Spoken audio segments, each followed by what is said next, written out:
जय हिंद दोस्तों। तो मेरा नाम है धीरज और आज के वीडियो में हम लोग मैथ साइंस पढ़ने वाले नहीं बल्कि साइंस के बारे में यानी यूनिवर्स के बारे में जानने वाले हैं। वो भी डिटेल में।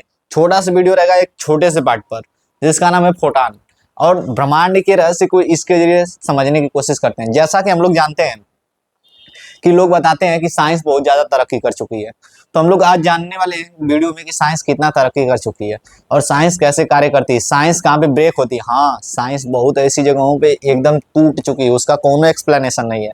तो आज एक छोटा सा वीडियो लेकर चलेंगे हम लोग। आज समझते हैं रहस्य के बारे में। कौन सा रहस्य? यूनिवर्स के, ब्रह्मांड के रहस्य के बारे में।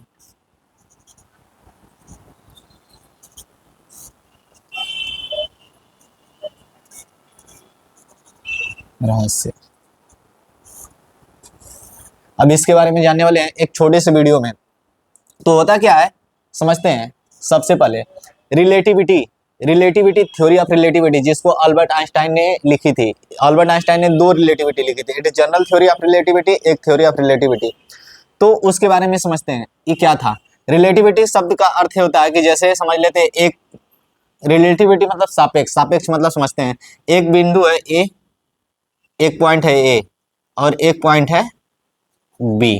ठीक, अगर ई 5 मीटर प्रति सेकंड के वेग से इधर की ओर दौड़ रहा है इस दिशा में, और ए बी ई 10 मीटर प्रति सेकंड के वेग से 10 मीटर प्रति सेकंड के वेग से इसी दिशा में दौड़ रहा है, तो ई अगर मैं उस तरीके से ये 10 मीटर प्रति सेकंड के, तो अगर इन दोनों का निर्देश पॉइंट अगर सेम रहा तो इसका 5 मीटर प्रति सेकंड और इसका 10 मीटर प्रति सेकंड। लेकिन इन दोनों के इस पॉइंट सी, इसको मान लेते हैं, तो पॉइंट सी के सापेक्ष इसकी स्पीड है 10 मीटर प्रति सेकंड और इसकी स्पीड, ए की स्पीड पॉइंट सी के सापेक्ष 5 मीटर प्रति सेकंड। अगर मैं ए के बी के सापेक्ष अगर स्पीड पूछूंगा तो इसका 5 मीटर, सेम दिशा में दौड़ रहा है, इसका 10, तो इसके लिए 5 मीटर प्रति सेकंड से हो जाएगा। तो यानी ए के सापेक्ष बी का अगर मैं बोलूंगा ए के सापेक्ष बी का वेग, तो ये हो जाएगा 5 मीटर प्रति सेकंड। यानी इसके लिए ए कितने वेग से दौड़ रहा है,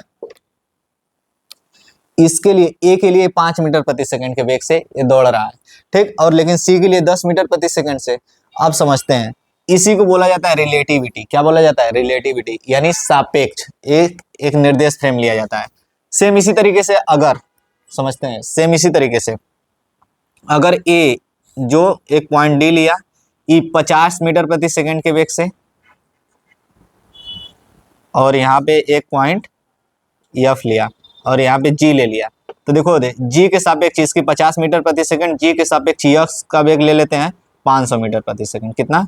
500 मीटर प्रति सेकंड। तो मैं बोलूंगा अच्छा बताओ डी के सापेक्ष यक्स का कितना होगा। तो देखो डी के सापेक्ष जब लेंगे तो ए भी उसी दिशा में, ए भी उसी दिशा में, तो इसमें से घट जाएगा, तो कितना आ जाएगा, इसके सापेक्ष इसका हो जाएगा 450 मीटर प्रति सेकंड। डी का जो एफ का जो वेग होगा डी के सापेक्ष कितना हो जाएगा, 450 मीटर प्रति सेकंड। ये होता है रिलेटिविटी। अब एक एग्जांपल और उठा के ले चल सकते हैं। जैसे मान लेते हैं एक पॉइंट है यहाँ पे ए, एक पॉइंट है यहाँ पे बी। अगर ई इस दिशा में आ रहा है, इस दिशा में आ रहा है, हाई 10 मीटर प्रति सेकंड के वेग से और हाई 5 मीटर प्रति सेकंड के वेग से, तो दोनों का वेग पूछा जाएगा एक दूसरे के सापेक्ष 15 मीटर प्रति सेकंड हो जाएगा। कितना हो जाएगा? 15 मीटर प्रति सेकंड, जब सेम दिशा में आएंगे। अब इस तरीके से दोनों दौड़ते हुए एकदम सेम दिशा में आएंगे। इसको बोला जाता है रिलेटिविटी, यानी इस तरीके से। अब यहाँ पे ट्विस्ट कहाँ पे आता है, इस चीज को समझने वाले हैं। ट्विस्ट आता है यानी इस रहस्य को समझते हैं। ये क्लासिकल फिजिक्स के लिए लागू होता है। किसके? क्लासिकल फिजिक्स मतलब जिसमें न्यूटन की गति के नियम लागू होते हैं, ठीक ना, उसे बोला जाता है क्लासिकल फिजिक्स। तो ई उसके लिए लागू होता है। ठीक, अब अल्बर्ट आइंस्टाइन के उस में चलते हैं जिन्होंने जनरल थ्योरी ऑफ रिलेटिविटी में दिया था। तो आज इसको मिटा के मैं समझाने वाला एकदम डिटेल से।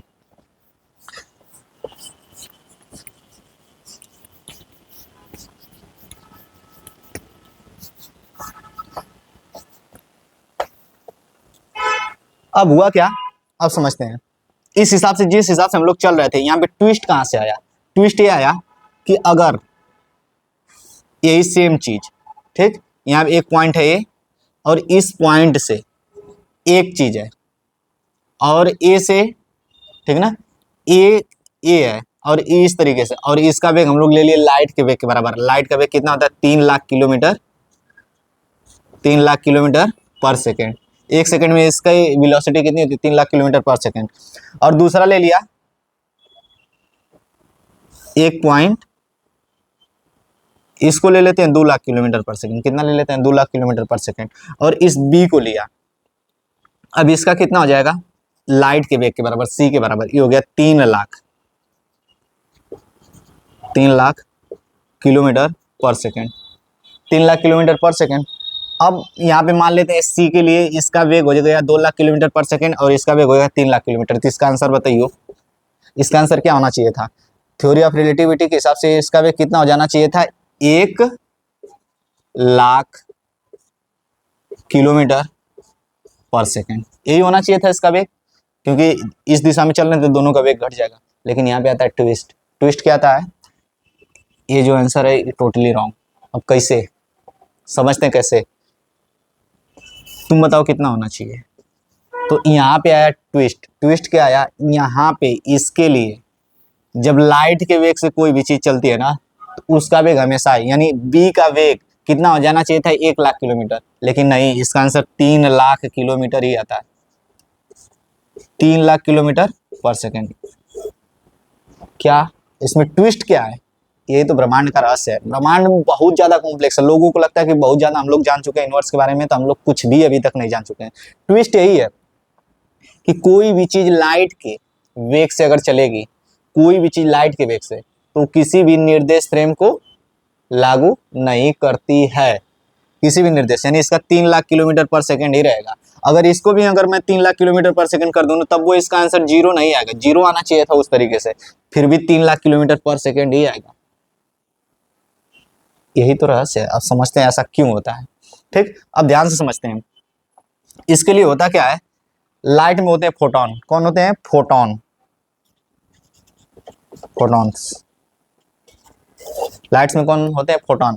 और यहाँ पे पता है न्यूटन्स क्या बोलते हैं? जो हमारा फिजिक्स है ना, ये फोटॉन्स को छोड़ के हर एक चीज पे लगा लो, हर एक चीज पे लागू होगा। जैसे जो रिलेटिविटी शब्द लग रहा है, इसमें इन्होंने एक क्वेश्चन मार्क लगा दिए हैं, यानी अल्बर्ट आइंस्टाइन एक क्वेश्चन छोड़ के गए हैं। उन्होंने कहा कि ऐसा होता है, उन्होंने दे दिया क्या? उन्होंने बोला कि जो स्पीड होती है, ठीक ना। अब यहाँ पे समझते हैं, उन्होंने कहा कि इसके लिए फोटॉन्स के लिए, फोटॉन्स के लिए पूरा ब्रह्मांड, प्रोटॉन एकदम छोटा सा होता है, इसका मास होता है लेकिन रेस्ट मास नहीं होता है। ठीक, लोगों को पता है कि उसका मास होता ही नहीं है। मैं बता देता हूं कि इसका मास होता है, सॉरी, इसका मास होता है लेकिन रेस्ट मास नहीं होता है फोटॉन का। अब इसको समझते हैं कि ये जो फोटोन है इसके लिए किस प्रकार के नियम लागू होते थे। इसके लिए समय जो होता है, समय ये हो जाता है समय अंडर रूट में 1 माइनस v² अपॉन c²। यदि कोई चीज लाइट के वेग से चलेगी, कोई भी चीज लाइट के वेग से, तो उसके लिए समय क्या हो जाएगा? 0 है। लाइट के वेग से अगर फोटॉन को हम लोग चला देते हैं तो इसका क्या हो जाएगा? ये फोटॉन के लिए बता रहा हूँ, तो उसका वेग हो जाएगा 0, यानी उसके लिए समय कुछ होता ही नहीं है। समय तुम्हारे लिए होता है, हमारे लिए होता है, हमारा समय निकलता है, फोटॉन के लिए समय ही नहीं होता है, यानी फोटॉन कभी बूढ़ा हो ही नहीं सकता, इसके लिए समय कुछ होता ही नहीं है। यहाँ पे देख लो, अगर मान लो हमारा वेग यानी हमारी वेलोसिटी इसी के बराबर हो, यानी हम लाइट के वेग से चलने लगे, तो इसका आंसर आ जाएगा कितना? 0। इसके लिए समय देखो, यानी पूरा ब्रह्मांड, लाइट क्या होती है कि कई बिलियन, अगर हम लोग एक गैलेक्सी से दूसरे गैलेक्सी में जाते हैं तो हमको कई बिलियन साल लग जाते हैं, कई बिलियन साल लग जाते हैं लाइट के वेग से अगर चले तो, मतलब प्रकाश की चाल से। लेकिन अगर वही फोटॉन जाएगा ना तो उसके लिए 1 सेकंड भी नहीं लगेंगे। समझते हैं, क्योंकि उसके लिए डिस्टेंस भी 0 हो जाती है। अब डिस्टेंस का फार्मूला क्या होता है? तो displacement s is equal to s under root में 1 माइनस, इसके लिए सेम फार्मूला ई हो जाता है v² अपॉन c², डिस्टेंस के लिए, यानी इसके लिए डिस्टेंस भी क्या हो जाएगी? इसके लिए डिस्टेंस भी 0 हो जाएगी। मतलब ब्रह्मांड इसके लिए मात्र एक बिंदु है। किसके लिए?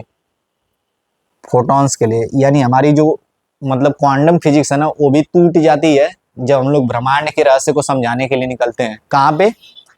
फोटॉन्स के लिए। यानी उन्होंने बोला फोटॉन्स के लिए लागू नहीं होता है, फोटॉन्स को बाहर निकाल के और बाकी इस पे रखो, सब वो चीज हो जाएगा। और लाइट के वेग से हम लोग चल ही नहीं सकते, और चलेंगे तो यही सब घटनाएं होंगी। यानी यहाँ पे एक्सप्लेनेशन फेल हो जाता है थ्योरी का। ठीक, तो अब ये छोटा सा एक्सप्लेनेशन था ब्रह्मांड के रहस्य में। अब हम लोग आएंगे कि जो रियलिटी में हमको देख रहे हैं, ये बोर्ड के बारे में मैं पूछूंगा किस कलर का, बोलेंगे व्हाइट कलर, मैं बोलूंगा व्हाइट कलर जैसी कुछ चीजें होती ही नहीं है, व्हाइट कलर का है ही नहीं। मैं बोलूंगा ये मेरे पीछे क्या है, तुम बोलोगे दीवार है, तो दीवार जैसी कुछ चीज होता नहीं है। मैं इस साइड से उस साइड भी जा सकता हूँ, तो तुम कहोगे अभी जाके दिखाइए। तो मैं अभी नहीं, नेक्स्ट वीडियो में इसको मैं एक्सप्लेन करूंगा कि ये व्हाइट कलर नहीं है, ये लाइट जैसी कोई चीज़ नहीं है, दीवार होती नहीं है, एक साइड से दूसरे साइड तक जा सकते हैं। तो मिलते हैं नेक्स्ट वीडियो में। Okay bye bye Tata.